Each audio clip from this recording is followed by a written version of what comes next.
Hello everyone, we're back, another episode. We go again. Yeah, I mean, firstly, just want to thank everyone for the feedback so far. It's been really nice to hear everyone's thoughts on it. And today, we've got the three boys from Simply Rogue, and we've got Johnny Castling. Hello everyone. How are we doing, mate? Not bad, mate. How are you? Yeah, good. How's the boys? Very well. Yeah? Yeah. Godlike. Godlike. Fucking hell. He's off already. Look how much more energy he's got, doing it through the middle of the week than the weekend. The weekend's no good. 2 schooners, he's Two flying. schooners, he's on. No food. You've now got your limit of what you need to speak, don't you? Yeah. Yeah, he's measured it. That's it. So how have you been, Johnny? All right, mate? I'm all right, mate. Yeah, just coming out the other end of the pandemic and trying to get everything back to normal. It's been a struggle, I think, for everyone, hasn't it? 100%, and obviously we're going to touch on that. Yeah. So just to give people an idea, you've basically worked within and around and with everything to do with mental health for nearly 10 years now. Yeah. I started when I was quite young. For most people who enter the mental health sort of sector of work, it's normally a little bit later. You normally need them life experiences. But I started quite young, and really there's no cliche about it. I just started it because it was the only thing I could get into at the time. I started at Queen Elizabeth College after leaving secondary school. Quite quickly kicked out of there. And kicked out? Yeah, well, not kicked out for any particular reason, just I scored U in nearly every qualification. I got a U in psychology. I didn't even know you could get a U at the time. Yeah. And then I opened my letter up and I thought... So what's a U? What? Ungraded. Oh, ungraded. Ungraded. I took it home and I thought, my mum's going to punch my head off. But yeah, well, I blame slow kids for that. For most of that.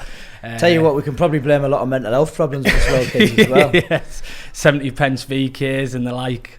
I actually got my U was in psychology actually, so perfect. We'll touch on that and how it affected you, Ross. Oh God, yeah, that's probably where it stemmed from. But yeah, I quite quickly started working in mental health. There wasn't a massive amount of qualifications you needed to start working in it. So first of all, I started in the sort of learning disability type side of things, which quickly opened my eyes to how difficult life can be for some people. Still hadn't grasped sort of psychiatric care at that point and how mental health can affect the people, because it was more people who had physical disabilities alongside mental disabilities. So quite quickly decided that I wanted to go and do my Access to Health in Darlington, and completed that. That was only a year course. I felt like that went quite smooth. I got quite a lot of support in that. And then still treading with the idea of mental health nursing. And then just off a whim, I applied for University of York and went to York to live, which was quite a big change for me. I had always been a bit of a mummy's boy, stay-at-home boy. Not wrong with that. Yeah, a lot of attachment issues there, probably. Let's get into them then. With my mum and stuff like that. So, and I think university is probably where I started to really become interested in it with and with how many people have fucked up at university. Yeah, and when I was there, I'd actually found out that York had one of the highest rates of suicide in the country for universities. We had quite a lot of different ethnicities there, and that was affecting a lot of people being away from home. And I didn't think it'd affect me. I thought I was able to go there and it'll all be tickety-boo, but it's not. Very quickly. It's not smooth sailing uni, like, is it? It's not. No. I think a lot of people think, he's been to uni, he's done this, he's done that. But more people struggle at uni, I think, than people let on, really. Everyone says it's the times of their life, but...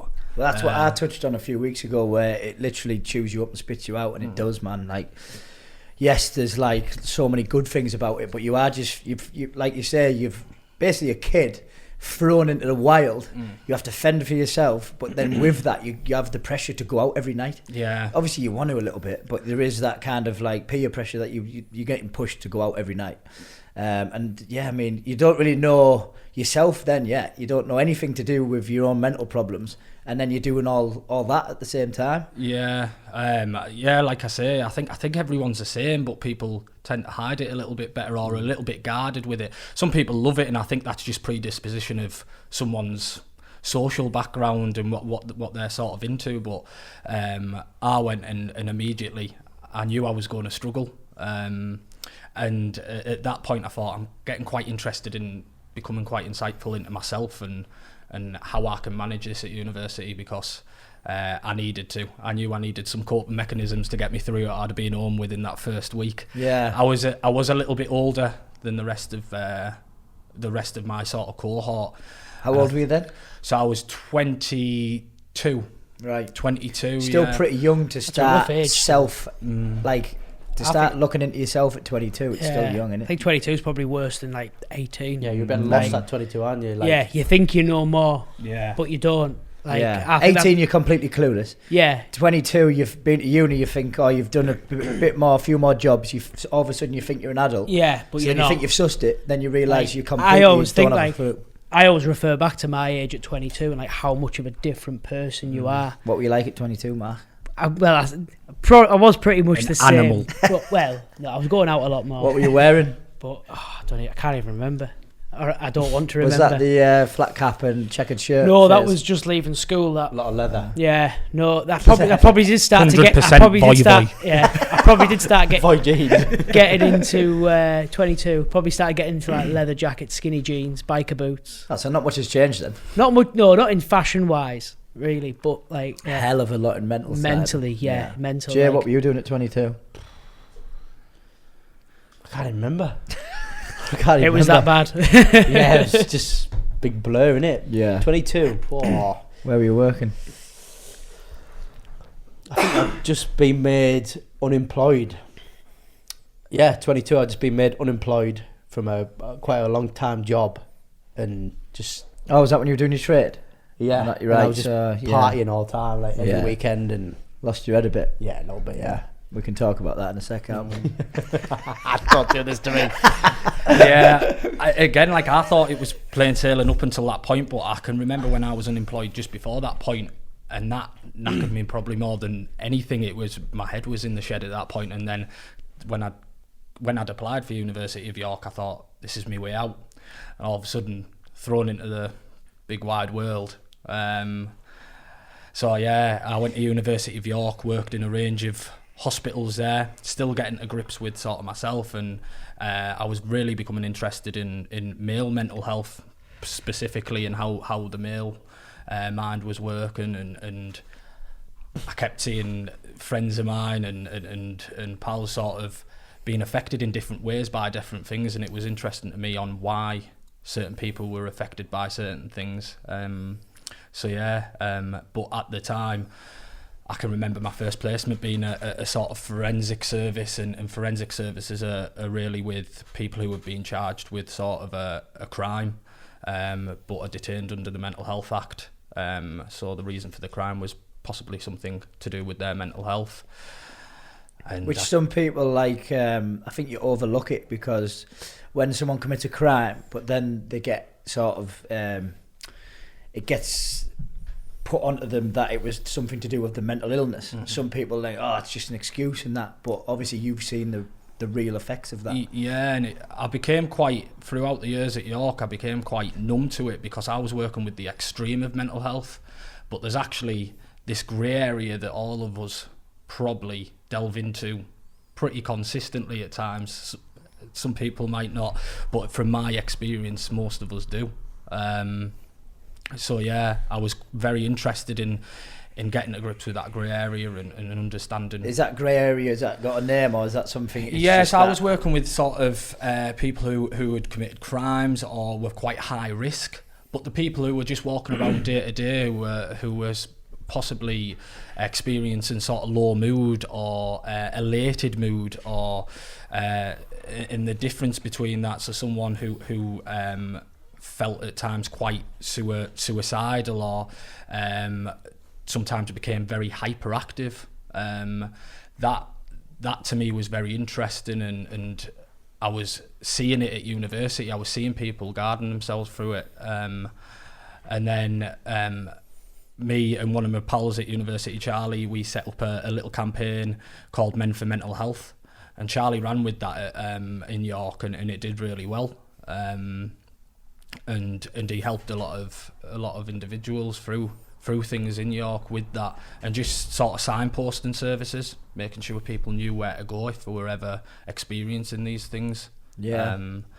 But yeah, in terms of coming out the other side of university, again, I was somewhat numb to it at that point, and now I'm only just starting to get over the other side of understanding that grey area that I was talking about. There's no such word for it because it's so vast, and there's and it's still a new endless, thing as well, isn't it? Because it's fueled by what's actually going on in the world right now, and like what all the technology and all this ever-growing stuff is always adding to that grey area. Yeah. And I know I kind of have an idea of what you, well, in layman's terms, I know what you mean by that grey area. And I mean, I've dipped into it. I dip into it every day, but now I'm self-aware of how to get myself out of it sometimes as well. Yeah. But that's only come in the last 2 years, because before that, fuck me.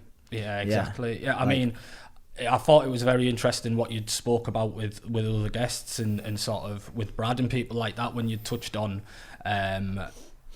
being in university and not knowing yourself at that point. And I think everyone's got so much pressure put on them from such an early age. I mean, people say it's in school and stuff like that, but well, that's why uni as well was difficult, because you've got so much bullshit. So like, it's actually like your Instagram and your Facebook, but in real person. Like, because people recreate themselves when they go to uni. So they might have nothing worked out in their home life. They go to uni, they recreate themselves. They're just like, oh, I'm like everything.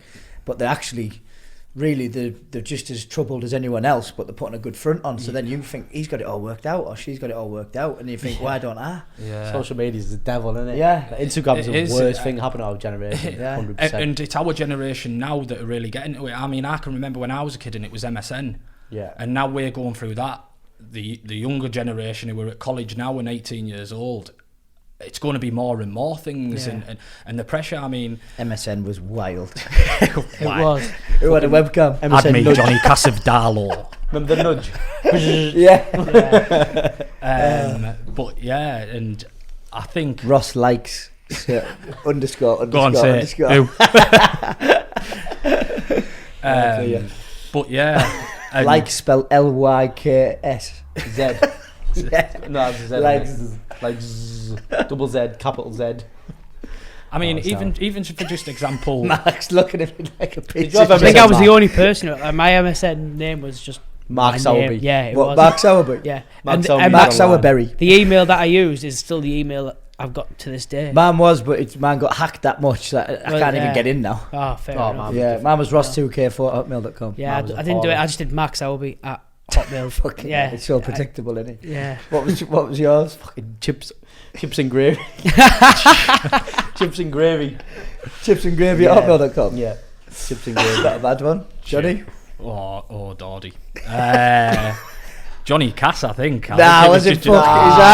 He's hiding it. Is not bad boy. But yeah, I mean, even just for as an example, I've got a little boy now, and they put pressure on straight away. Like you say, the health visitors and things like that. Oh, he might not have been talking, and he might not have been doing certain things that he should have been by a certain age. Is there something wrong? In the question that, and that's where it starts. I personally think it's from that baby, that childhood. It starts from that point of having that pressure put on you, and just like Jay said, the social media side of things doesn't help. Well, even with that, isn't it? It's like you'll go on Instagram and you'll see some Raji from wherever with his kid who's 2 months old sprinting down a hill or something, and you're like, why's my kid not walking yet? Yeah. But it's like, it's all bullshit, isn't it? We're just comparing ourselves to all these different lives, and it's consistent, isn't it? It's with everything you do. I bet you guys probably compare yourself to other barbers. Yeah. Lads who go to the gym, like I like this gym, so if I put on Instagram and I put on a picture, everyone's got 8 packs, tanned to bits, handsome. And then I go into the gym looking like sloth. So you're consistently comparing yourself, and we know that that's not always the truth on the other side of the camera on social not media. I mean, you meet some of them people, don't you, when you go to like expos and things like that, and you think, didn't look like that on the Instagram and things like that, but you're consistently comparing yourself to them. So. One that's always been like that with me is I've visited quite a lot of barbershops, and you see them on Instagram, but when I've actually gone to the barbershop, I'm like, okay, now. What? Yeah, exactly. Yeah. Well, it probably isn't, but your expectations are so high. Yeah. From Instagram and whatnot. But what it's always made me do, and I know you fuel it as well, is that it makes our shop immaculate, really. Yeah. But yeah. Yeah, it is. So yeah, I think it starts from an early age, and as you carry on through your life, I don't think it ever goes. But one of the things that was really interesting to me was just how men dealt with things in different ways, because you always heard the quote, didn't you? Even when we were younger, it's sort of fizzled out now, and it become quite something that has stigma attached to it. But boys don't cry, and boys don't show things like that. And I think it was always a thing with, like, you know, girls always like spoke their feelings, but men all had to bottle it up. And I think in the last sort of five years, probably, that it's really become apparent that, you know, men can share their feelings, even though I don't. But all I used to do when things got tough, I used to run away. Well, that's it. That's just hiding it, isn't it? Basically. Yeah, the amount of times I've run away. Yeah, it's like a coping mechanism. Yeah. It's just like, I know, I'll go and do this. Fuck, I've ran far. Yeah, exactly. You couldn't have run any further. I couldn't have run any further in Australia, mate. Exactly, that is called sort of the fight and flight mode. You either face it head on or bury your head in the sand a little bit with it. And I think a lot of men bury their heads into the sand a little bit with it, or men really struggle with their emotions to start off with. So the first thing they turn to is something that will be a dissociative to them. So something like alcohol, drugs, things like that. So as soon as you get a bad phone call or a relationship ends or friendship breakdown, right, I'm going to the pub. But that will only fix it for that. Yeah. That immediate effect. Doesn't fix anything, does it, really?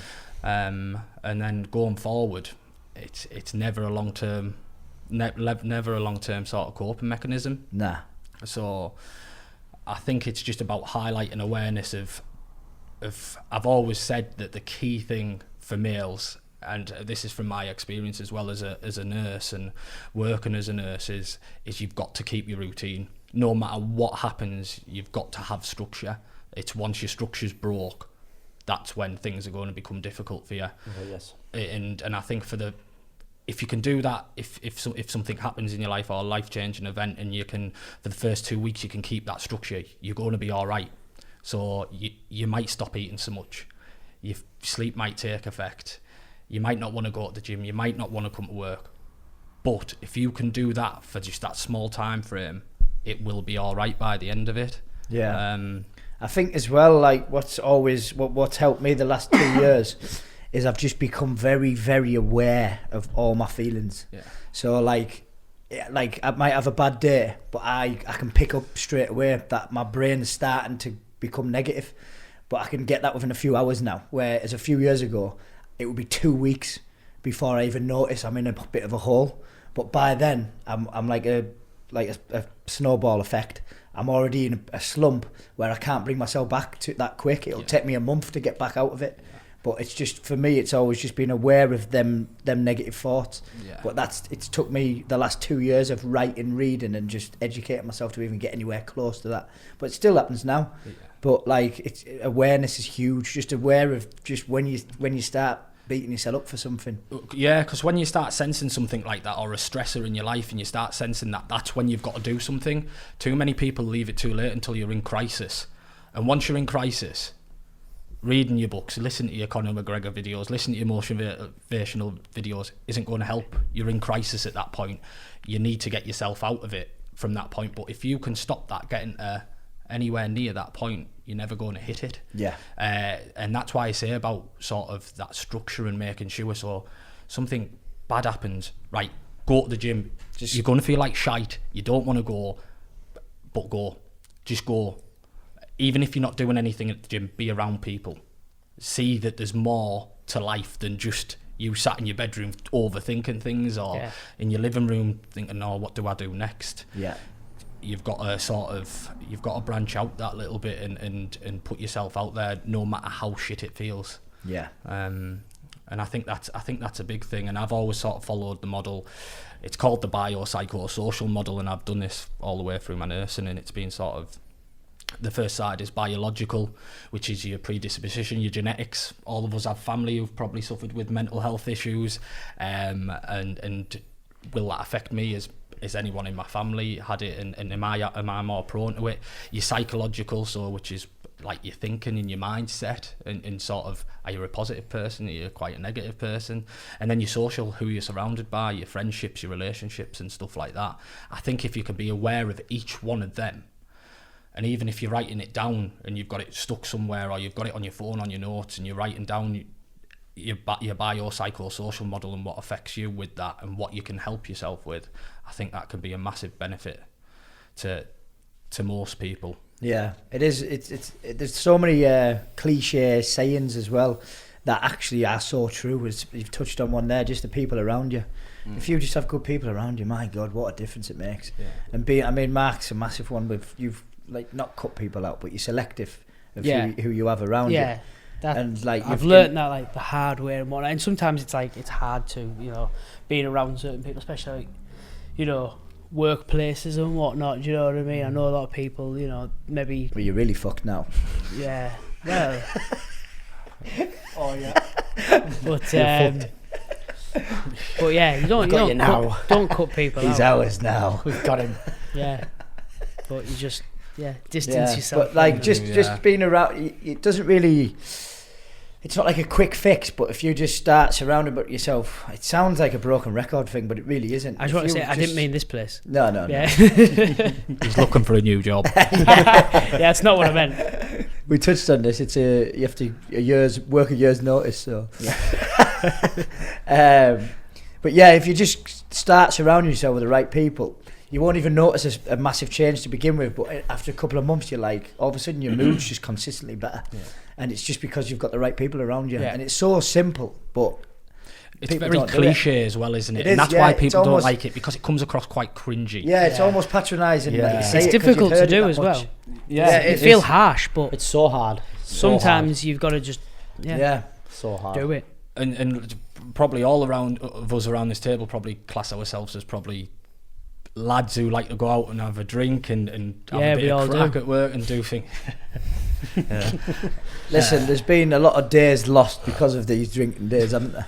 That's one thing I've tried to cut out now, is that. I mean, I reckon there's been a time in my life where I've gone through a phase where I lose 4 days every week because I'm dying still. And that 4 days so I'm only like actually living 3 days a week. And that happened for a couple of years, and that's, how mental is that? How much time? But I bet that was affecting you at the time massively as well and you probably didn't even know it was. But at the time, I wasn't as aware as I am now, so I used different excuses to why I felt this way, and I felt like that was my fun bit, was going out and shit, but I wasn't really aware of how negative it was being on me. But it was just the intensity of going out and doing the things I was doing.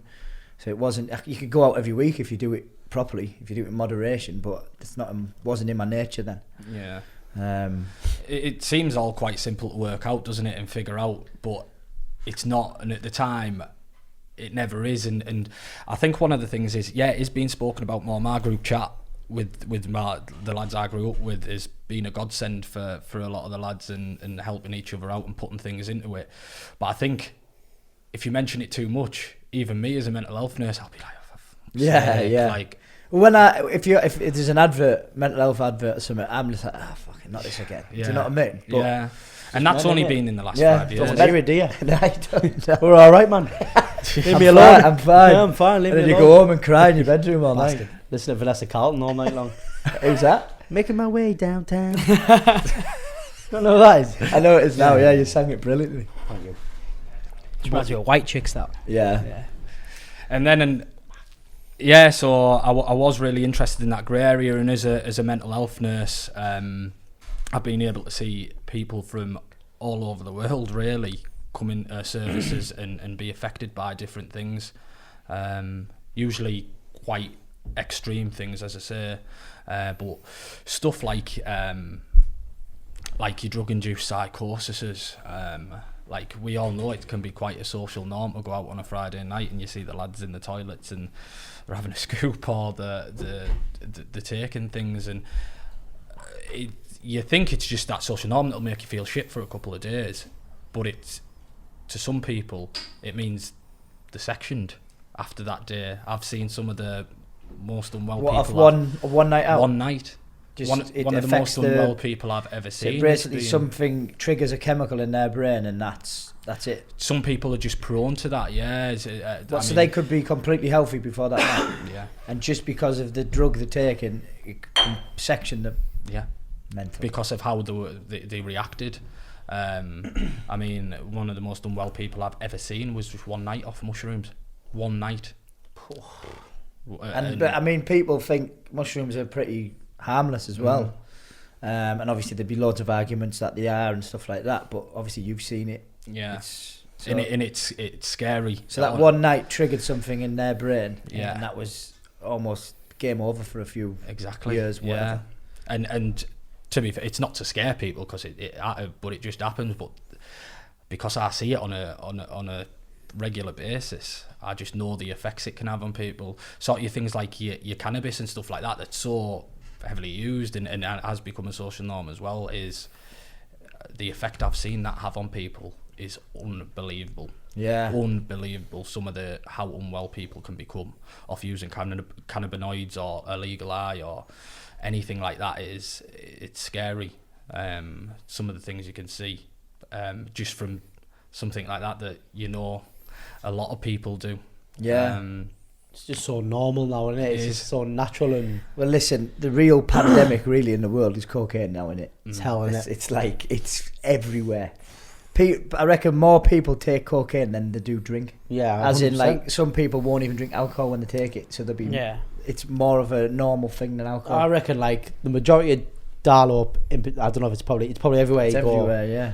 They say, for example, if you go out with a budget, I don't know, 100 quid, they will set aside maybe half to maybe a bit more of their budget just dedicated to that. Or they spend £100 before they go out. Before they even go out, yeah. Before the taxi, before everything, 100 quid down already. Straight away.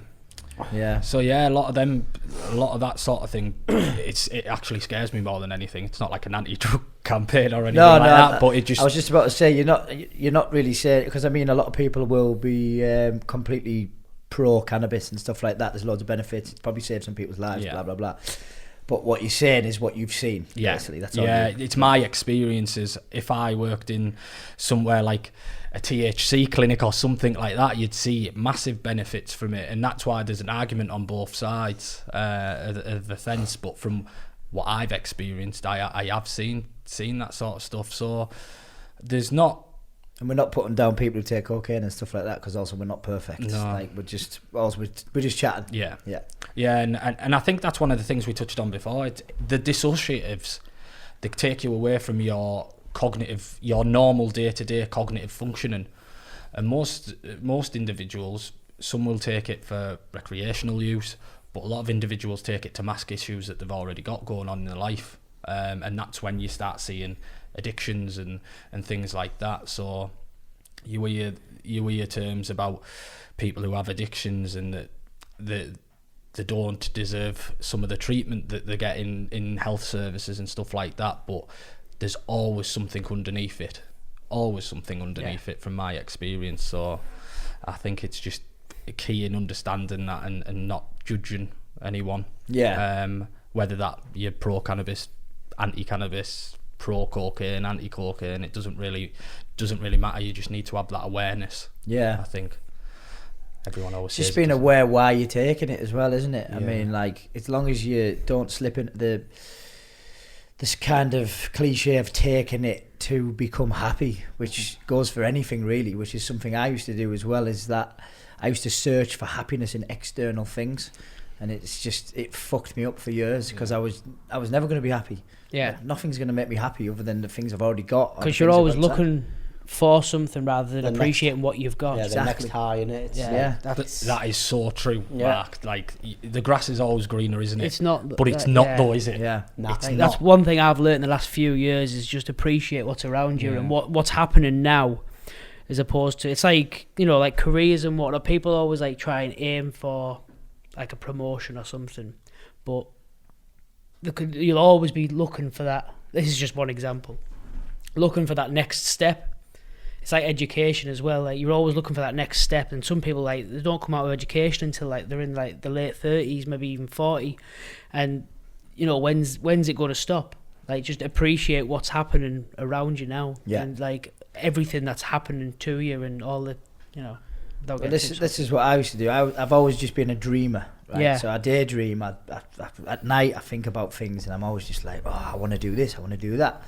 So what I always used to do is go, if I go there, I'm going to be happy. So I went and worked abroad when I was younger. If I go there, I'll be happy. Go there, didn't like it, come back. If I go to Australia traveling, I'll be happy because I've seen loads of other people being happy. If I go and work abroad, Dubai and stuff like that, I'm just going to set my life up there. I'm going to be happy. But what has actually made me happy the last couple of years is started from being thankful for even a good song on the stereo, on the radio in the car. Yeah. Starting that small. Yeah. Literally. Like if you have a good moment in your life, just appreciate that one little tiny moment. Like don't like just pass it by. Yeah. You know what I mean? Yeah, and like we were saying before, it all sounds cringe, doesn't it? But it's so... Yeah. You just want to say to people, it's fucking true, because you sit there, don't you, in yourself, and you think, I can't wait till Saturday to get peeving on there with the lads. But... Get up. It comes and it's gone. Yeah. But it's Wednesday. Yeah. And you've done fuck all. You've done nothing. You haven't answered the phone. Because you can't be asked. You haven't answered the phone. You haven't spoken to family. You haven't done anything with work. Yeah. You've gone on complete autopilot in your full life. You course through the week till the next weekend. All you want to do is feel better again. It's a big blur all week. And that's where the spiral starts. Yeah. Because then, we've said it before, where on that Thursday when you feel normal again, feels like a high. Yeah, that's it. Because you felt shit for that long. Yeah. And then you're like, whoa, and you're ready to go again. Yeah. Yeah, and I think that's what so many people do. Yeah. Like you were saying, you were living to really go out and have a piss up, and even me, sort of my age, I still do it now. Yeah. Oh, I can't wait to get there to the pub there with the lads and sink a few pints and stuff like that. But I'm missing half of the things I could be doing as well, just looking forward to something. So I think Mark's right in just appreciating what you've got around you and really sort of sucking it in and understanding that the grass is never greener. So changing things up and always looking forward to the next thing is not the way forward. It's always good to have goals. I think goals, and that's one thing you're very good at, Ross, isn't it? Well, putting goals together and trying to reach goals, and the lads that you've had on previously and Mark and Jane, that are all very looking forward to the next goal and something. Can we just put a bit of credit onto you now? Actually, I've completely forgot. This was kind of you planted this idea in my head, this very podcast. So we were training in Will's garage. Hench. Yeah, man. And what was it? The Middleton Mecca. We were training in there, and you just looked at me and you went, "You know what, Ross, you'd be good at doing a podcast." And I was like, "Eh?" And then you just done something, hadn't you? Like a mental health thing. Yeah, I think I'd just been promoted actually at that point. Okay. To the charge nurse from a staff nurse. So yeah, I think it was around about that time. That time then, and you planted it, and I was just like, nah. And then it kind of just literally span round in my head. Forgot about it a little bit, and then I remember manifest. Let's talk about manifesting. And then I remember just waking up one morning and just going, I'm going to do it. I'm going to do a podcast. And then it just went, next thing we're here within a couple of weeks. But yeah, you planted it, mate. So I appreciate that. And already it's got decent feedback. So we're doing something right. We're doing, So, mate, I've watched the other ones. I was saying to you before, Rossi, and I was saying, fucking, they're lethal to watch. They're just so easy to watch and stuff like that. I mean, I don't know. I guess, I mean, you had Cam on, who's a fucking unbelievable athlete, and even I don't know Brad, but listen to his story, and then him coming out with he's going to be a dream boy. I almost came over and sniffed the seat, but maybe you're the next dream boy sat there. We might start getting a few dream boys out of this. But yeah, as I say, I think it's so important for people to be aware of their own mental health and what makes them them sort of tick. Yeah. We all always have this joke that with a couple of my colleagues that it's sort of what affects men, and the first two things that come out the mouth, women and money, two massive things that affect men. And I think a lot of that comes from there's a diagnosis you could call it, but sort of an episodic thing that can occur in your life called attachment sort of disorders, and that can come from when you're a child and how close you are with your mum, and always feeling like you belong to be at home and stuff like that, and you can become quite attached and find it, you think everyone's going to leave you, but you try so hard to cling on to certain friendships and relationships, and I think that is a major thing for males. Yeah. Most of my pals and stuff like that, I can see when they're not right, and it's usually when they've come out of a relationship or they're having financial issues. Fucking hell, yeah. I mean, yeah. Delve into it, Rossi. Yeah. Fucking hell. Come on, Rossi. I mean, one thing that I think, especially us in here, that you see, or anyone out and about, you see the worst downfall that they ever have is to do with a relationship, isn't it? Whether it be the bloke or the girl. And I don't know, it must be something to do with that attachment thing that you're on about, and it doesn't half get people. Yeah. But I mean, there's something like in that as well, which it was about awareness, right? It's always been a joke that I've got about 48 personalities, right? And I used to joke. And I used to really, there was a time when I really disliked myself. I hated my mind. I used to want it to stop. I used to want my brain to just stop talking to me, stop trying to want other things and shit like that. And then one day it would be sound, one day it would be down. It was just all over the place, and I used to really dislike it, and I used to actually hate my mind. But then as I've sort of started, basically gratitude saved my life, what we've just touched on and stuff, I started actually detaching myself a little bit from it. I call it the inner lunatic, my mind now. Because at the end of the day, all we are is awareness. We're not, with that voices in our head, or the multiple voices in our head, isn't actually us. It's just, we're affected by that the same way we're affected by anything that we can see. We're actually behind that. We're just the awareness. So what you need to do is them voices and stuff, not all of it's you. It's just, it needs to chat away. So I started developing more of a love for it. But what I now know I have to do is I have to do about 10 different things to keep different parts of my mind at ease or happy now.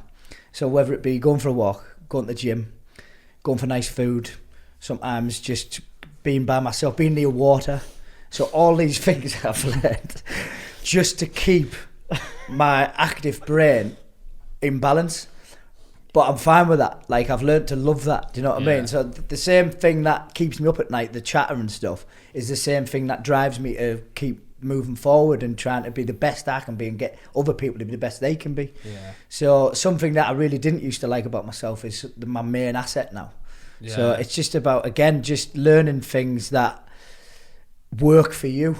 Yeah, like exactly. It could be anything. I think that's quite key, like learning how to work for yourself. Yeah, like, you know what I mean, like make yourself happy. And then if you can't make yourself happy, you can't make your partner happy at the end. Well, of the day. That's it. Do you know what I mean? Yeah, and I think like you just said there, Rossi, with some of the things you enjoy, some people say, "Oh, fucking shut up, man." But that works for you. Yeah. So doesn't mean it works for everyone. That won't work it's for not everyone. A secret recipe. But that works for you, and you're the one going home happy. You're the one who's happy on a day-to-day basis. So then people who might say, "Oh, it's cringy, he wants to go and keep his brain on balance," yeah, but you're not happy. Yeah. So go and find the things that make you happy and get back to us and share them with people, share them with your pals. Yeah. What have you done to help fix it?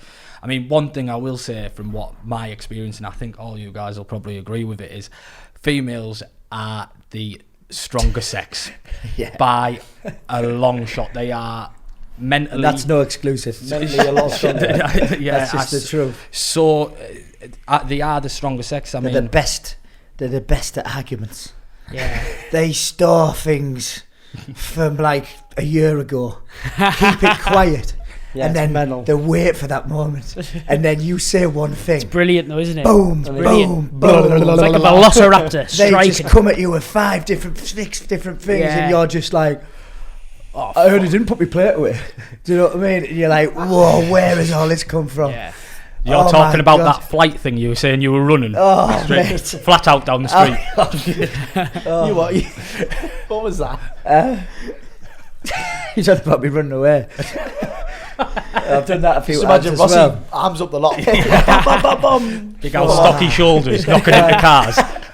God, they can argue though. Jesus, Crash give 'em that. Bandicoot. But What's that thing? Blah, blah, blah. It's me that. Oh God, yeah. But yeah, I mean, they can tie us up in knots. Yeah. Simple as that. Doesn't matter how. Tell you what, the harder you are, the more they tie you up. yeah. Like you see some of the big macho men and all that. They're always the ones completely tied up with the women. Yeah. Like I'm quite proud with certain things. I pretend it doesn't affect me, but fucking you've seen it. It does. You've all seen it. We were when I've been down with that situation. Mark had just started. I don't know if Jade started yet. I think it was just me and you, wasn't I it? think it was about the first year and a half I was in. Well, but that first Christmas, you had to run to the speaker every time a sad song come on. Yeah. Skip. I was stood in the corner just like, oh. Yeah. I can remember when we were in Will's garage and you were squatting and you started crying. That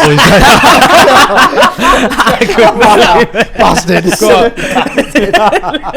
He's editing that one. Watch, he's going to edit it. Tell us We're more. going to have to expand on this one. He was right at the bottom, 200 key on his back. I heard a whelp. It's not the weight. We're trying to hug him up. Yeah, come on, son. Oh, God. But- Yeah. Let's not brush past That it. wasn't true, by the way. It wasn't true, but I'm getting embarrassed still. Yeah. I reckon it's There's true. a bit of truth in that Yeah, there, Joe. Yeah, it's a bit of truth. We let it all out in that garage, don't we? Oh, yeah. Fucking hell. All the neighbours can hear. Yeah.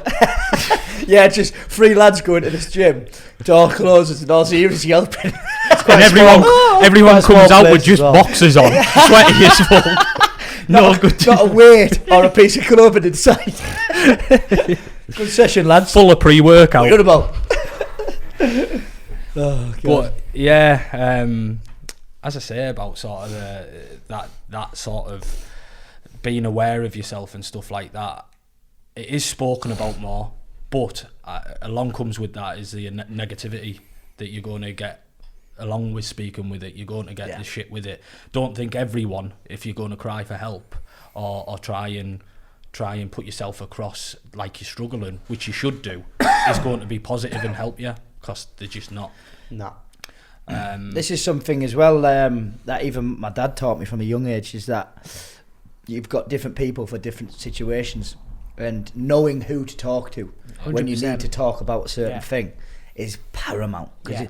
if you've got the wrong person, change. You can, It's fucked you. they'll Yeah. you're fucked. Yeah. For example, if you've got a problem, you got to talk to one of your mates. He says, right, we're going to the pub. Yeah. But you can go and talk to one of your mates. He'll say, nah, come see me. Sit there and It'll listen. be fine. Yeah, listen. But yeah, it is different. Like. You talk that one who takes you to the pub, and he takes you to the pub and he tells you about his problems. Yeah. You're like, hang on, I called this meeting. I'm the one struggling here, mate. Fucking Yeah. packing. I'm sat here with my bloody mucky clothes on, crying and all that. Squat by me rack. I think that's so apparent as well, like you've just touched on there, is I've got different group chats like probably all of us do here, and I'd know if I was struggling at that point which group chat to put something in and which one not to put something in, which one would be positive for me and which one probably wouldn't be. Yeah. It doesn't matter, they're all pals, but some people are easier to talk to than others, 100%. and that's just the way it is. And I think that's a good thing as well, is that when you know yourself more a bit when you grow up, everyone sees it.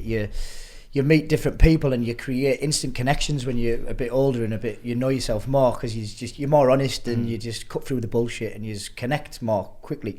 And what I really like about growing up and meeting new people is that it doesn't matter if you've known them 10 minutes.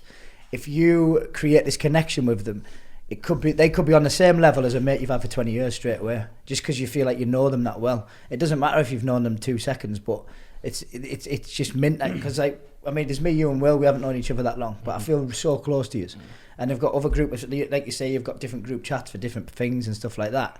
And it's a mint thing, that growing up and knowing yourself and just knowing who's around you. Yeah. And on the opposite side of the scale, you will have one of them times where you think, I just want to go and get pissed and forget about this. And that's fine.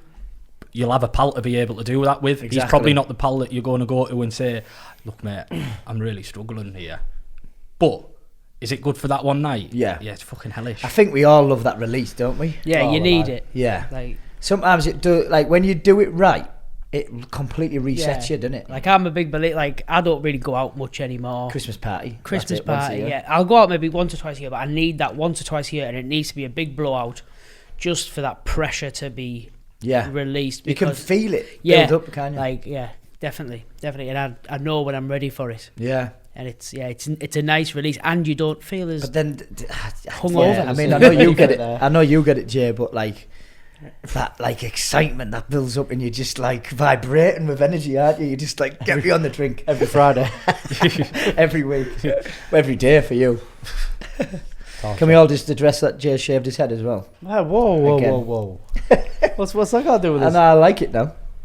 It's about the 4th time this year, like, so it's Yeah. now new. Now. I can see some trauma there, Jay. yeah. Britney Spears. Do you want to talk us through why you've shaved your head today, Jay? No reason, to be honest. No, I just like it short. summer cut. That's one of the things, though, that I've always noticed about myself, like being a bit insightful into myself when I've been struggling and stuff like that. I just do something impulsive. Oh yeah, I do. I have done that in the past. Yeah. So it's trying to take control. Could not agree Yeah. more. I could not agree more. So like people say about tattoos and that, I'll get a tattoo usually if my mind's ticking a little bit, like impulsively I'll book a tattoo. Yeah. Like and I think a lot of people are like that, and they don't let onto it so much, but people do impulsive things when they're in that mindset. Do you know what I actually wrote this down a few years ago. I vowed to myself that I would never make an impulsive decision if I was not going to the gym at that time. Because, you know, like in my lower points of my life, I used to sack the gym off for a few months, then make the impulsive decision when my mind's just cloudy as fuck. So I actually wrote it down. I was like, you are not allowed to make any decisions if you haven't been to the gym. Yeah. So, like, it's just, I mean, exercise is it's got to be, you must confirm that is one of the biggest medicines you can have. I think it's for me. Yeah, I'm not saying it's for everyone. I know a lot of people are good. Like I know a lot of good people who are good at, like musicians and stuff like that. That might be their release, but for me, there is nothing like just going to the gym. Yeah. You don't have to be trained to be Olympia. 20-minute like walk. that. Yeah. 20-minute walk. Yeah, any sort of exercise, I think, is just invaluable, especially in this day, like we were saying with social media, where click on social media and you're comparing yourself straight away. I think even that in the gym, because obviously you put your phone down for an hour. When do you not look at your phone for an hour? Do you know what I mean? If you do that, that's even half the battle. Just training with no phone. Yeah, I mean, Zoning out. like we're saying about males and what problems males come across, like body dysmorphia is astoundingly high. I know we talk a lot about in the media, they talk a lot about female image and stuff like that, but male image is just as big. I have pals who won't take the top off. Same, yeah. Won't take the top off. Same. Surprising. I was going to say it's not ever, is it? Yeah. Jay, take your top off. Yeah. Takes it off Before you before I even finish the finish, yeah. sentence. Aye, but he takes his kegs down straight away. Lethal. Yeah. Arse out. Get his ass out in a second. I'll get my ass out like. Yeah. Got a good bum. Has he, Mark? You know. Oh, the way he said it as well was Yeah. just, You've got a lovely bum. Lovely bum. I got a good bum. Yeah, lovely bum. Yeah, and I think all these things just collate into something that everyone can sort of. Walking outside as well. My God, right. Yeah, a few of that's- my mates take the piss out of me because I used to go, like, I used to take the piss out of them. What are you going for walks for? I I'll wouldn't do it dare. every time. And like, even everyone used to go up Roseby Topping. I only ever walked up Roseby Topping so I could meet a girl, basically go on a date. That's the only time I did it. Sleazeball, I know. What do you mean? How It doesn't. I can't really describe it. By the time he'd walked down, she was off. Ross run She heard me panting 10 metres up. She thought, fuck this. But yeah, I used to take the mick out of people for going for walks. I know Joe Watson, he might be listening to this, and he used to like always, why don't you come for a walk? Walking was one of 3 things that saved my life. Like, just when I say saved my life, I mean just turned it around completely. When from someone who didn't like themselves to someone who did. And just walking in nature and just fucking, it sounds Not like even, it's not cliche even just cringe. walking, just being outside. Nature's Fresh fucking- air. Oh man. On your own or with people, Yeah. you know, whether you're doing sports. Sometimes walking. without music, without Yeah. podcasts, just birds and shit. Yeah. Like water. I love water. Water's like my happy place is at the beach or down the river. and water just seems to like completely calm my mind. Yeah. I can stand there and look out to sea and just be like blank, and it's fucking bliss. I think that's one of the best things to come out of this shitty pandemic, that everyone has become quite active Avid in walkers. terms of walking, and the whole of Darlow are proper Couldn't get up walking Glen Caffrey, men. there was a queue. Even I did it. Yeah, same here. Twice in this fucking day after. I slid down it, but I walked up it. Mint, man. What are the other two things that got you through life, Ross? So it was keeping a diary, going for walks, and podcasts, and the David Goggins one, which at the time was just exactly what I needed, because it was just stop bitching. Like, you don't have problems, you've got choices, just fucking go and do it. But it was the diary that really changed my life. Just literally, just because of, I was diving into my own mind every single day, and I started to appreciate it rather than just think it was fighting against me. I worked out that it wanted to help me, not be against me, and it was just, I couldn't advise more for people just to write shit down. Like, being able to reflect back as well when you start feeling them feelings. Oh, hang on, 6 months ago I felt this and I got through it, everything was all right. I think that's one of the biggest things that people need to remember when they're going through these crisis points in sort of their life and stuff like that, that it will end. And just reminisce that you were happy. Exactly. Like, and that's about gratitude and stuff like that again, is that you're backing up positive thoughts. So if you look back and you've got this a few months of writing that you were happy and loving it, you can also look at patterns of why you were happy. So I know what I've done for the last, like, every day for the last 2 years nearly. So I know when I've been happy, when I've been sad, and I know that generally come back to routine. When I'm happy, I'm in a full routine. When I'm not, nights out have interrupted it. And I think writing things down, it's similar to like we were saying, like just talking to people. I think you think in your head little issues are bigger than they are. And I think if you write, it's like when you write them down and you read it back, you realise how small them issues are. Well, that's it, venting on paper. So you've got a list of things that are upsetting you at the time. If you write them down. And then you look, you're like, why am I being a tit? Exactly. Do you know what I mean? Like, and that's why I've done it before. No, I don't do it like religiously, because I know you do, but you like, started the diary a little bit, didn't you? I've done it a bit, and I do still, like, you know, but it's not like a diary. Like, if I feel like venting, I'll write something down, scrumple it up, throw it away. But just write that process of writing it down and going, it's not actually that bad. It's you know, I'm being a bit of a dick here. Do you know what I mean? That is been a called child. The 6-minute diary for anyone interested. It's an actual book. It's I couldn't quite get into the routine of writing it all the time. I struggled with that because I think because my day to day is pretty similar. It's very samey. It's I couldn't, and I don't feel like I have, you know, that many things going on in my head. I'm pretty. You're more structured than I am. You know, I've got a pretty structured life. So, you know, it's hard. Not wrong with that, man. No. I think that does help me. To be fair, I don't think I need that diary. But having structure means you've got less choices and less. Because I've got that structure. That's why I don't think I needed the diary. But obviously you do get your days where you feel like shit, and you know. What was good in the diary is what it does. It explains a little bit why we're kind of tuned into stress, and it's because it's what it says is back in the day, if you weren't stressed to sort of go and get the things that you need to survive, then you're just going to be relaxed and you're not going to be able to live. If you need to hunt or you need to food and water, you need to travel, you need that stress. So we're actually sort of genetically tuned to be stressed. So that was a massive thing for me, that just knowing that, it's okay to be stressed. Use it. Of course. And put it into your routine. Understand that will be part of your routine. I'm going to have an off day. It's as easy as that. Understanding that day will come where you do feel a bit shit, you do feel a little bit low, or you feel anxious. I mean, when I was looking back at sort of myself through uni, and one of the things I found myself through uni was that I sort of thrived in chaos. I thrive in chaotic environments, but I need structure. So I think I'm very similar there. Like when it's things are getting on top of you, you work well. But you need that. I probably perform better when I'm in amongst chaos and everything's happening. But is it good for me? Probably not. I probably need a more structured sort of day-to-day sort of routine. But do I thrive in chaos? Yeah, probably. And I noticed that at uni very quickly, that I'm not happy here. I want to go home, but I'm doing well. So what is it? I'm not happy, but I'm doing well. Right. I'm in a fucking catch-22 here because I'm fucking hating this, but I'm smashing it. yeah. So trying to find that What an balance. awful predicament that is. Yeah. Yeah. So Where do you think you perform best, Jay? In what aspect? Well, we can start with work if you like. When you're completely relaxed, for me, like. Yeah. I know it takes a lot to relax me. Yeah, I know it does. A lot. It's not very often you're fully Nah. relaxed. Just got a very overactive mind. Yeah. So, I don't know. Tell you what, were you like?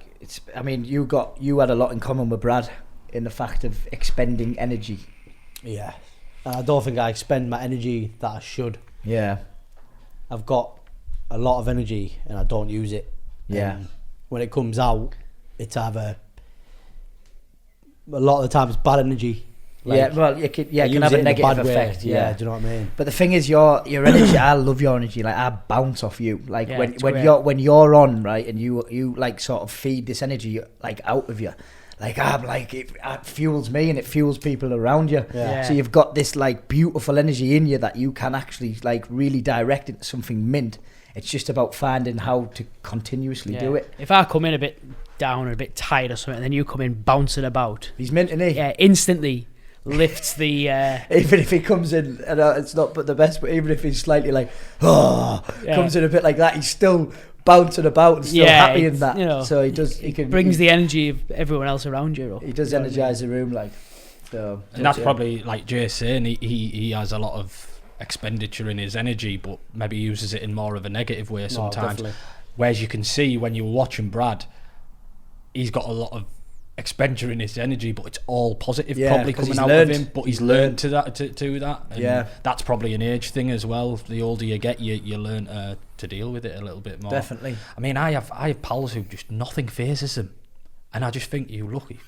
Like, Yeah. I have a pal, Woody, who just anything could happen, and he's just so happy, and you see him, and it automatically it boosts you by 20% in terms of your positivity, because he gives it off. He gives it off, and I'm more half empty type thing. But with you, and I think you're quite similar to me in that your mood is affected by things. But I'm now even, it sounds a bit cliche again, but I'm grateful for every feeling now. Even when I'm really, really sad, really, really angry, really, really frustrated, it's all just feeling like it's you're alive. Do you know what I mean? Like nothing's ever that happy. Nothing's happy forever. So just being able to feel every feeling to the max, I think that's like a good thing. Yeah. You know? And like you say there, I think, do you know, we were just going back to sort of people putting pressure on timelines and what you've spoken to with other people before. Even when I had my son, like most people say that having your baby is the best thing in the world. It's difficult. It's very, very difficult. Yes, he's your world. It's your absolute everything. But is it one of the most difficult things in the world? Yeah. You've got added anxieties. You're up. Your whole life changes. And I definitely struggled with that a lot when sort of, and that's another disorder that people talk about. It's called adjustment disorder, and it's usually when a life sort of changing event has occurred. It could be something you've seen, it could be something you've experienced, but it could be getting married, it could be having a child, it could be somewhat a grievance in your family, anything like that, a bereavement in your family, sorry, it could be anything like that. And I can remember my whole life's just being tipped on its head. And you know for 9 months it's happening. But until it actually But happens, it fucking happens, and it hits you like a fucking... See his voice kind of go up there. He was Yeah, like the anxiety already is fucking... And at the time I felt like I was very paternal. Oh, I'm going to be the best dad in the world. Yeah. I'm going to be the best dad in the world. And I've automatically, straight away, found it difficult. And I struggled from day dot, even to now, and he's older now. Well, he's not older, he's nearly 2, but I struggle from day dot and still struggle with that now. Yeah. Luckily, he's mother's unbelievable with him, but I from day Comes dot, back to your comment that women are the strongest. exactly. You've seen back. all that. Yeah, like they can grasp onto that and they run with it that little bit better. But I still struggle with it. I struggle to. I mean, it's honest. You're just being honest. Yeah. Like a few of my mates have said the same. I'm like, oh, congratulations. How's it been for the last few weeks? And they go, shit. And I'm like, why? And like, I haven't slept. And I'm like, well, yeah. I suppose that's the bit you don't see. Everyone talks about it being this big, the best thing in the world that's ever happened, and it is. You've got someone that is going to look after you till the day you die, and you love them a bit. But is it one of the most difficult jobs in the world? Yeah. Yeah. 100%. I'd rather work 80 hours a week than be getting up with my boy through the night, every night. Do you know what I mean? Yeah. And but mothers just usually run with it. That's not everyone. I know some dads are unbelievable and they just get on with it. It probably boils down to like they've carried it. Yeah. You know, it's that attachment there, whereas I think the dads always feel a little bit detached. Do you know what I mean? Yeah. What about you two boys? Have you thought about kids? What's your kind of take on them? I want them. Not yet.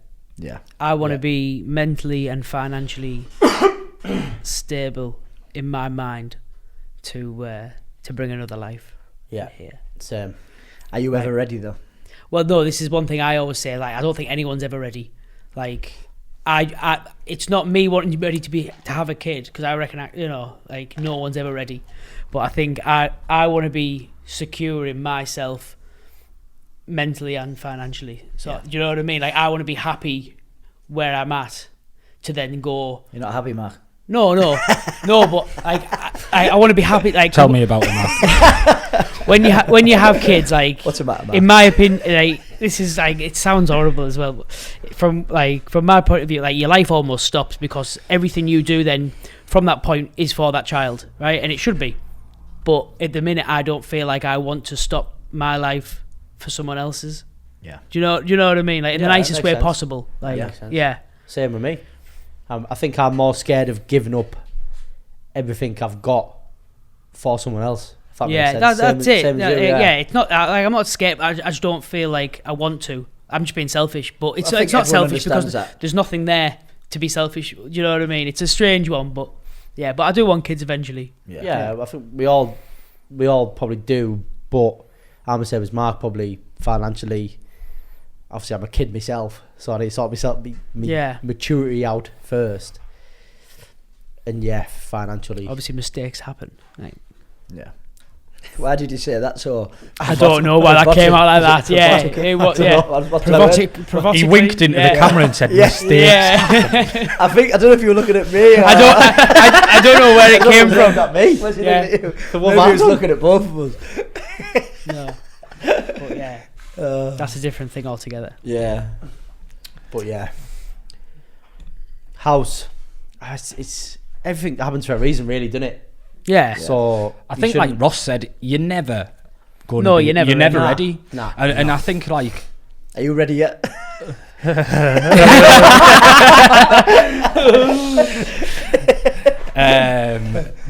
But I love the little fella. Yeah, he's my everything.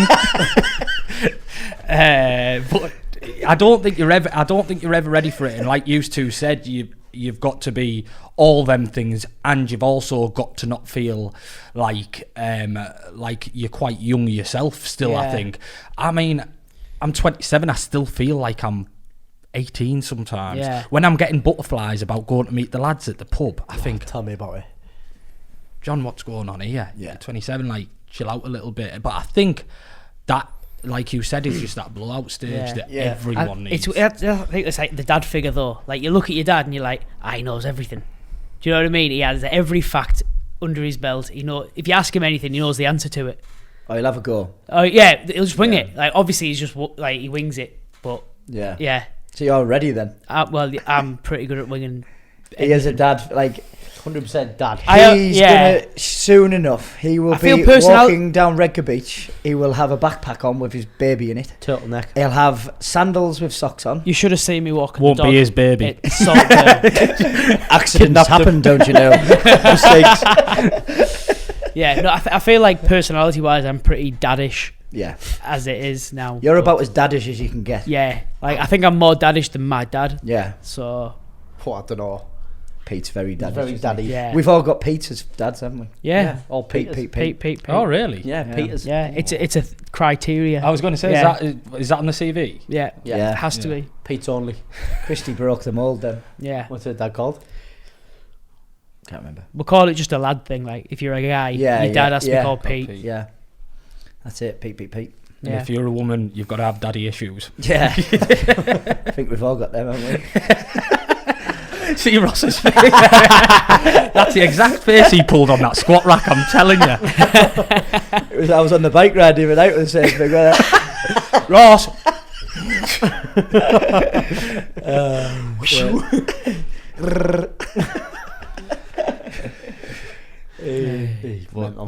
But yeah. You could go on forever, couldn't you, about things that really affect certain people, but well, it's infinite, isn't it? Isn't you know it? what I Yeah. mean? It's, Everyone's their own person. Yeah, we're all just a bundle of chemicals. yeah. What makes you feel good, Jay? Let's come back to you. Princess. Princess. Brings you a lot of joy, yeah? Like, so walks with your dog. Just to let everyone know, Princess is Jay's dog. No, we should have said. Honestly, yeah. I honestly just thought he wanted meant to- his missus. no. That as well. Now you've put him in the right hole now. That as well. Fair enough. That I'm as sure well. his missus knows he calls the dog Princess. Yeah. But, like, I could have a fucking bad day at work. I walk through the door, she pisses when she sees me, like, out of excitement. She's just like, It's a bit like you on a night out. she just runs and jumps up at you and grabs you and play with her for about 50 feel minutes, the and then, love. like, everything you've had bad in that day Goes away. just goes away. Do you know what I mean? It's just like, that's it. She quietens your mind then, yeah? Yeah, well, I Yeah, so if you're playing- my eyes thinking about it, 'cause it does make me happy. That's When I nice see though. her. That's yeah, nice. it does make me So happy. you knowing that spending time with Princess makes you calm and settles you 100%, and shit. 100%. So like it's just knowing that whenever you have a little brain fart, you go and take Princess for a walk. Yeah, well, I. And And it's- like it what you sorts were you saying out. with the walks and that, it's like when you go walk with the dog, it's just like the only thing I've got to focus on is throwing that frisbee for the dog. Yeah. There's no Making other- her Are happy. you crying? Are you? I've got tears in my eyes. Yeah, it makes me happy. This is I thought he mental. was getting a lump. I in his know, throat. yeah. It does make me happy. Good walking lad. the dog. Love it. I feel like I need a dog because when I You went do. to my happy place, it, like basically it was Redcar at the time. They do. I went at like 6 o'clock in the morning for a walk, and I was the only man on the beach without a dog, and I thought I look weird right now. You need a dog. Yeah, They do help. I did have a lead, like, but now on the end of it. You used to hate your dog, didn't you? He is an image of a bulldog and all. That's what I've always said. If I have a dog, it's a British bulldog, and it's called Stan.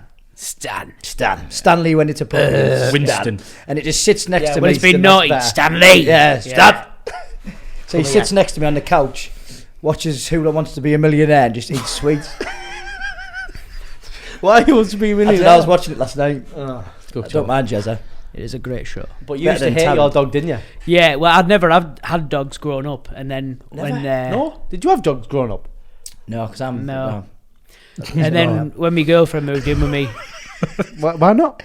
No. No, right. He wasn't allowed them. All right. The RSPCA. He's hit them on the head like that. No, I'm joking. Back to you, Mac. yeah. Where was I? Yeah, About hating dogs. yeah, Put it right onto you now. yeah. So when my girlfriend moved in with me, obviously she brought her dog with her, and it was a massive adjustment for me. Like, I'll be Eva's dog. yeah, it's Eva's dog. Oh, Shit, I like, thought yeah, you she got got it the for like a dog birthday together. present, like about a year before we moved in together. I didn't know that. So I knew the dog. Do you know what I mean? And I'd seen him there, but I just didn't really pay him any attention or anything. And then moved in with me, and it was a big struggle and adjustment. It was almost like just being given a child. Like, you have all this responsibility. You have to walk it. You have to pick its shit up. Very hyperactive dog. Yeah, he's not. So- Yeah, he's not an easygoing dog. He's constantly there He's for mental, attention. I like him. But Mint dog. yeah, and you know, I was constantly shouting at him because like I don't know how to treat, like how to look after a dog, and you know what you're supposed to do and what you're not supposed to do. Feed it, walk it. Well, yeah. Well, it. you do that, but then it. yeah, but when they go mental, you're like, I'd wait a couple of years for a baby, Mark. yeah.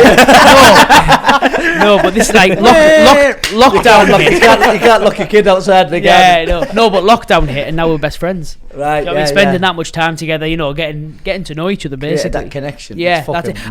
mint. I'm sure if it was my dog from the start, What was your first pet? I had a ferret. fish.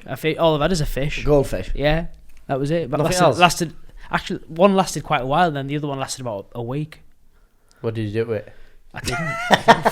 fed it fine, but yeah, it was. I think I won both of them from the fair. Yeah, I had a goldfish in my pond for a long time, maybe 10 years. Yeah, some of them. And It's it's- from yeah. the Close mental fair, health. my Some of them backfield. live forever. Some of them. Yeah, Like, we bought the first ones from a pet shop, and that they lasted about a fortnight, and then we won some at a fair, and they lasted like years. Yeah, they do. It was mental. I had one that just ate all the other ones. yeah, that Yeah, A little they can do thing, that like as well. you just find little fins in that. Just the My man skeleton. come down, John, he says, What have you done to me fish? you bet me fucking fish.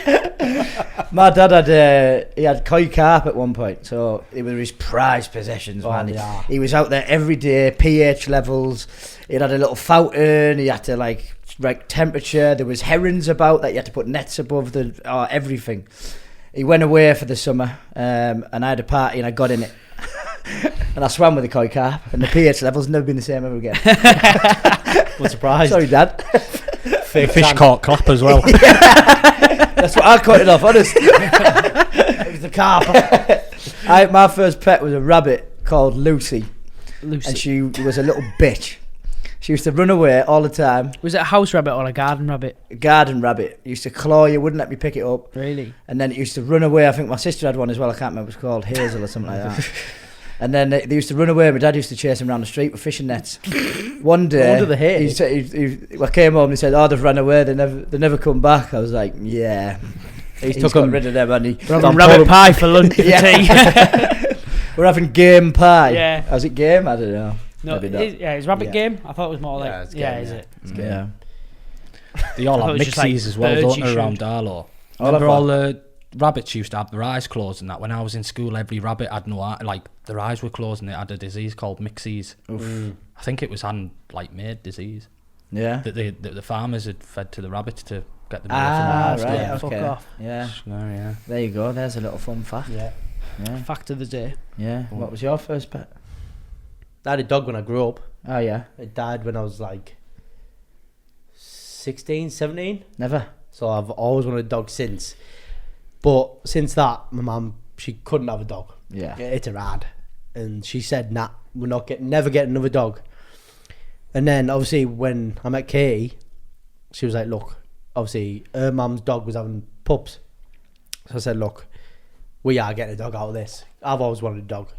Ever since. She's always like, nah, we're not getting a dog. And then when I was going to meet Callie when she was born, I was going to see her every weekend or every couple of days. And Mum was Callie's like, princess for people Yeah. listening. and she was like, oh, can I come see the pups? And I said, oh, yeah. Come to see the pups. And there was one little black one come running to her. But it was like a little fucking crackhead of the bunch. Just biting their fucking toes. Like the and- run to the Yeah, it was like the rare. little wild one. It was it had a tooth when it was just born. It was wild. And she was like, oh, fucking, don't know if I want that one. Anyway, it ended up just staying with her all the time. So she ended up it was her 50th birthday. And I said to my dad, look, I think we should get Mum a dog. And he was like, yeah, well, we'll get her a dog. And then we never told her, and she ended up walking through the door on her birthday, and we had the dog ready for her. And ever since that, you want to see him with the dog now, it's mental. They're princess. They're lost.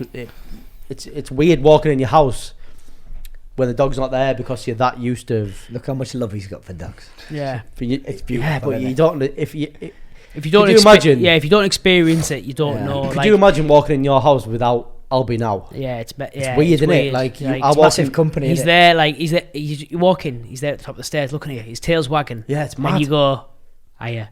Yeah. Yeah, And you then know what I that's mean? it. He just runs down. What else do you say? You fully talk to him, don't you? Oh no, I've I full fully full talk to mine. conversations. Yeah. Fully talk. What voice? Oh yeah. Yeah, it's always high and squeaky. What I've started doing as well, and I didn't even realise I was doing it until I caught myself doing it like a month or so ago. I start telling him what's for dinner. Like I'll show him like a menu. Like I have these little pouches. You've got a menu. No. Oh, the whiteboard. The whiteboard in the kitchen. I'll be Today's special. Your menu. Today's special. We have these pouches. Which one do you want, boy? And each one's got like, it has like lamb or chicken or beef or whatever. So I'm like, oh, we've got lamb today. Are you looking forward to your lamb? Oh, and then I'll put it down. I'm like, do you want beef? We'll have beef instead. Yeah. It gets a bit ridiculous. We had a cat that lived until she was 25. Fucking Mittens, yeah. And me, what was the name? Me Mittens, Mitzi. Mitzi. Yeah, and me father found her up near SCA, up West Parkway, and she'd been left by her mother.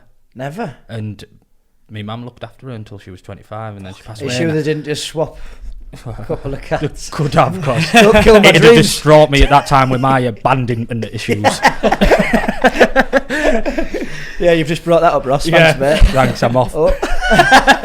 Mum, Come pick us up. did you replace my cat? Oh God, strong cat. But no, I'd highly recommend you getting a dog because you love your walks, your water, and then you put that dog in that situation. Your dog goes in the water and it's just like Enhances the I fucking situation. love you. Yeah. Just looking your dog running in the sea with his tongue out and that. It's just happy as fuck knowing you've made that dog happy. It's good. Yeah, but there you go. That's your That's my very happy. happy thing. Yeah. Does anyone practice Wim Hof? The breathing techniques? This is yeah. I don't practice it, no. But No. go on, why? No, I've just been thinking Is about this- doing it, and I tried one of the techniques not long ago, like holding the breath for a certain amount of time, then breathing out quite quickly, and that sort of technique, just on YouTube. Is that the guy that Iceman guy? Yeah. That's what he's called, isn't it? Wim Hof. Yeah, Yeah, Wim Tom Hof, Wim yeah. Hof. It's called Is that Wim what Hof. called? Yeah. I thought it's called So Iceman. he climbed Everest in his boxers. I got told. Yeah, he did. Swear down. Wild. His boxers shorts. Climbed What do you the mean? most hostile, one of the most hostile environments on the planet. He climbed Everest in his boxer shorts. Imagine How? his dick, like a knit. It's meant to be good that though, like sort of like submerging yourself in like cold water, and like Reset your central Joe nervous Wick started system. doing it like this last lockdown. Not Joe Wicks again. But Yeah. In between his kettlebells. Yeah, his Yeah, kettlebell workouts, and but I did it, and I got quite a euphoric feeling. you're meant to Yeah, get a bit of like a high from you it. do. So I felt like I'd had 10 pints in Butlins and Skegness or something like that. I was flying. I don't know if that's a high. Are we at the time it may be. It would be these days, Ross. talking about your abandonment issues at Butlins. Yeah, I mean, I did a few meditations in lockdown and a few breathing exercises, and I remember coming out of one and I opened my eyes and I remember just going, whoa, like everything was going vroom, vroom, like that. Yeah. And like I felt like colours were better, and like I felt a bit like I was tripping out a bit, but in a proper like nice way. Was it not just the acid? That was more in the older depression days. He was breathing in carbon monoxide out of balloons. But yeah, no, it was, and obviously I completely get that them breathing exercises will do that to you then. Yeah. I don't really believe in meditation, but I think it's the breathing and that being in What do you mean you don't believe in meditation? like, I think in terms of like if people don't really know what it is, like they think it's this state of mind that you have to, it's like a magic power sort of thing. Cross your legs. But it's more just being in that moment of just breathing so and being what in you yourself. don't believe in is that meditation gives you like Like that is the cause No, of you doing something better after it. yeah, It's already in there basically. Yeah, the breathing basically, just brings it out. I think it's just that you don't have to just go right. I'm going to meditate, but you can literally just be in that moment and just have nothing going on in your brain Yeah. or in your mind. You know what I mean? Like it's Do you not do- it's not a magic thing. Do you do anything else like that, like meditation or? No, one of the things with meditation, I know people have said it's really good, but usually I think meditation's to be used if you're feeling good and you're already in a good mindset, because I don't think it's very, very difficult to sit and meditate and clear your mind when, like we spoke about before, being in that sort of crisis point. I think you've got to be up and about and quite active at that point. I feel like that's probably not the same for everyone, but I feel like concentrate I need to, on the other your other structure before you add meditation. So I would be, once I felt very settled and I felt balanced out in life, that's probably when I'd put meditation. What's your balancing techniques? Probably just ensuring I do my routine. Every morning I get up and go to the gym before I go to work. I do quite long shifts, so I go to the gym at about 5:30. To be honest with you, I have 2 scoops of pre-workout before I go, so that gets us in the mood. Mate, so I've just started training in the morning, and I've had to, like a chemist, I've had to measure what I can and can't have, right? Yeah. So we started at the top end. So I got up, I had a bowl of porridge, I had my vitamins, I had a pint of water with vitamin C, I had a pre-workout, and I had a coffee. Yeah. I spewed in the gym, right? So that was off. How much? A lot? What on the floor? No, I managed to make it the fire exit and shot it out over there, but I felt all right after. But like I've been like slowly, and it's basically come down to eating late, and on a morning just having a black coffee and a tiny bit of water, and that's enough for me. Yeah, because like if you're having coffee throughout the day as well, that's just caffeine. And again, caffeine is has a massive impact on anxiety levels. And I have noticed probably a little bit of, well, definitely an increase in my anxiety through taking pre-workout. Yeah, but weighing up, you need it for the gym. I want the gym.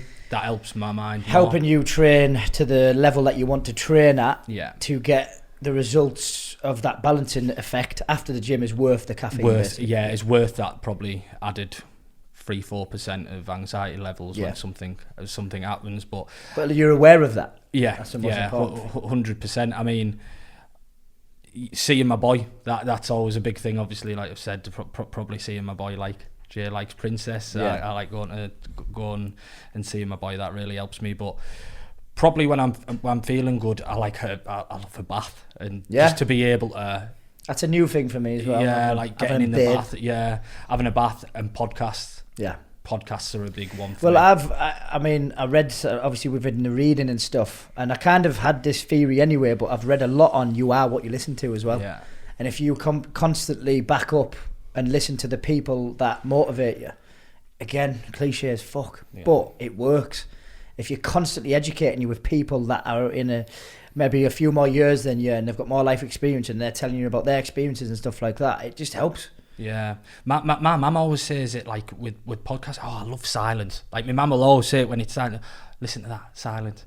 I cannot stand silence. Yeah, same. I cannot be in silence. Yeah, people will probably say I'm probably peculiar. I have to have the telly on when I go to sleep. I have to have noise in the background. I leave the telly on for company. Yeah. So if I'm in the kitchen, I'll leave the telly on in the front room. Even though you're not watching it. That's exactly. I put my headphones on when I'm walking around the house sometimes. Yeah. Because I just can't be in that silence. It just does nothing for me.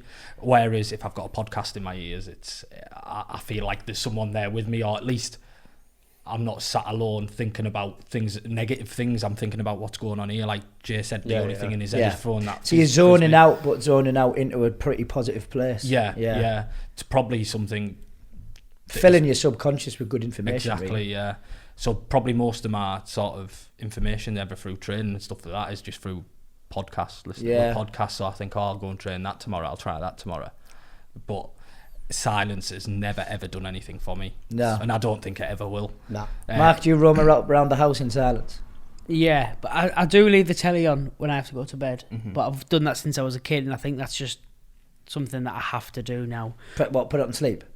I don't, no, I think the telly just automatically turns off, but it's off when I get up, so. Yeah, I used to do that, but I found that I just didn't fall asleep until the telly went off. Do you know what, recently I have more not watched the telly or had the telly off when I've been going to sleep, more when I'm like sort of like tired, like if I'm really shattered, I'm like, right, I'll leave the telly off tonight, and I do tend to wake up feeling a little bit more refreshed. But if I'm sort of going to bed and I'm like, usually on like days off and that, I don't really have anything to be up for early, like work, so I'll go to bed maybe a bit later or something, then I will have the telly on. Do you sleep well in general? I more recently, yeah. Nah. I never used to. Nah. Like, not when I'm stressed. The two things for me to go as soon as a life stressor becomes involved is my appetite and sleep. Yeah. As in, what do you mean? You eat more? No, I eat a lot less. Eat a lot less. Yeah, my calories probably go right down, and that obviously has an effect on Obviously, my you don't training look at and your other want things. calories, So yeah, it would be them two things, and I think that's quite common. I think Yeah. that's probably very common for some people, that sleep is affected and Yeah. appetite is affected. Do you know, sometimes when I'm feeling a bit stressed, not as much now, but what I used to do was hide with sleep. I'd just go and bury my head and sleep in and Yeah. just get loads. But it was like that weird sleep where you're in and out of it and you're like kind of dreaming. My dreams are insane. You still want to get up, basically. Yeah. Yeah. Tell you what I dream about a lot is about like, it's a bit like Grand Theft Auto-ish. Like Right. I'm literally, it's destruction. Like I'm it's in all cars, fun. I'm on the Yeah. run, I'm getting chased, and the police are after me, and it's like, it's not a peaceful dream. There's tanks. There's Please see a psychologist. What's the matter, Ross? Okay, now. So you're after this, Ross? Yeah. To be fair, since I've like in the last maybe year and a half, I've been having really vivid dreams. Like as I've got like it's a little bit older, not like bad dreams, just I remember my Yeah. dreams more. Whereas before, I never like I used to maybe remember one dream when I was a kid, and like it was probably like a recurring dream, which probably means something. But yeah, these days like I really remember every dream, and they're so vivid. Yeah. And it's like it's a bit strange. Like it's a new thing for me. Tell you what, structure again for sleep is the one, like, innit? Yeah. I've 100%. only recently just started training in the morning, which has completely helped my structure of the day. Something that I used to didn't believe I could train as hard in the morning because of the calories that you can't take in. But since I've started doing that the last month or 2 months, I'm going to bed on the dot 11 o'clock every night, and my days are very repetitive in that structure, and I'm out like a light, and I wake up for 5:45 every morning, and it's not always unreal sleep, but I'm out for that time. Do you know what I mean? I'm probably more awake as well than people who probably sleep 10 hours. I make a point of only having probably 6 hours sleep. 6 to 7 6 to hours. 7. I feel yeah. better off that. I mean, I feel anything better. more than Yeah. 8, I get a bad back. Yeah. You just get that, the ache at the bottom of the back, or not? That's not that the bottom. crying when you're squatting, Ross, again. I've told you about that. You have to keep it tight. But yeah, I think that morning period, I've noticed a big difference in sort of fasted training and making it's also helped my diet because I've been fasting in the morning. I find it easier in the morning than I do in an afternoon to knock my calories a little bit down. So I just that routine there has been major, but sleep is so important as well. And probably I feel my most anxious when I'm waking up, probably around that 5. That's another thing that I think people probably should try and get in tuned in if they can is knowing when your anxiety time scales are, and it can come on at any time, but people are prone to get it at certain times of the day depending what they're doing. So just be aware of. Or just be aware, yeah. So occurs a few 5, days 6 in a row. o'clock. That's probably my sleep affected by probably anxiety levels a little bit. But 11 o'clock in the day, no, I'm not feeling anything like that. But Yeah. the other thing is as well, when I have a drink, I cannot sleep for toffee. Nah. I wake up at like 4 o'clock in the morning if I've gone to bed at 1. Pissed as a fart. Yeah, still. Yeah. But flying. Your Yeah. mum's like, you're still wrecked, aren't you? Yeah. Oh, I'm flying. You mistake that sometimes when you wake up slightly earlier, you mistake still being drunk for I'm fresh. Yeah. Yeah. Because you don't feel pissed. I did that the other week. Just get To a be bit of a fair. buzz. You know what I mean? Yeah. Like, I got up, I was like, I'm gonna have to sort the house, you know. Yeah. Get hungover, I feel like the house is me, and I was like hoovering and that, and then it got to about sort of 10:30, and I was like, Yeah. Mine kicks about mid-afternoon. Yeah. It's like, One of the worst things is you get the bairn looked after for the day so you can go out with the boys, and then you forget that you have the child also next day. 24 hours later and you're flat out, and then you wake up and you see 2-year-old sprinting about and you think, oh, yeah, it's like waking up for work. oh.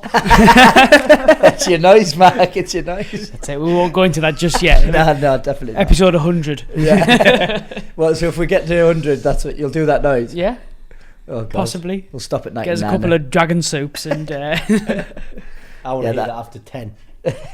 No dragon soups. That doesn't help anxiety. I know that. No, definitely not. They're horrible things. They're Them. full buzz Are they on. them Thai Red Bulls? They're similar. Yeah. It's caffeine and alcohol. Like Oh, loads, is it alcohol? Loads of both. Yeah. Oh, I Yeah, didn't know it a was lot. alcohol. Yeah, dragon 8.5%. soup. It looks like a rock star. doesn't Yeah, it? yeah. yeah, it's I thought it was just a 7.5%. caffeine, like energy drink. Yeah. it is an energy It's drink. like it's got a It's stupid got like amount double of the caffeine. amount of caffeine to an energy drink, plus like 7.5% of alcohol. Does it hit you like? Oh yeah. It's that kind of buzz that champagne gives you, or prosecco, Yeah. but then with a hit of like caffeine. So you're It's like a coffee you're with an wired, espresso mate. with You're it wired, every yeah, time. yeah. You start going like, I don't know, Wavy. makes you Yeah. feel like Yeah. shaky, but like calm, and it's a strange feeling. Be illegal okay. next year. Yeah. Well, that's America used to have Four Loko. That was what it used to be called in America, Follow. and I think it got made illegal over there because obviously all the students run it, and People do bad shit off stuff Yeah. like that. Does Don't they? Sainsbury's sell it down there? the Premier does. Oh, We'll all get one, eh?